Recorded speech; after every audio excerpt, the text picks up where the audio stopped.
Tumanggap muna tayo ng flash report. Halos 5 milyong pisong halaga ng e-fuel cards ipamamahagi sa mga jeepney drivers sa Maynila. Umaabante sa balita si Abante reporter Ryan Reloban. Flash report.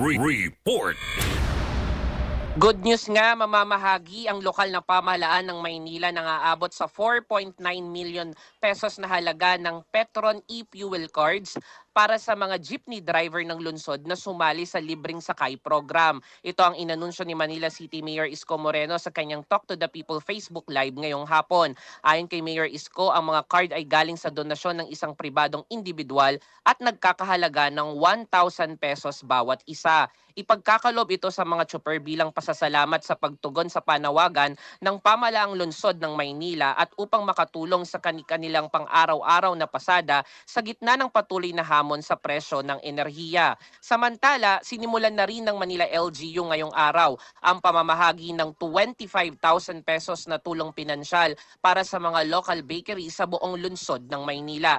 Kasabay nito, tiniyak naman ang abot kayang presyo ng bawat panaderya sa basic Filipino bread gaya ng pandesal, putok at iba pa.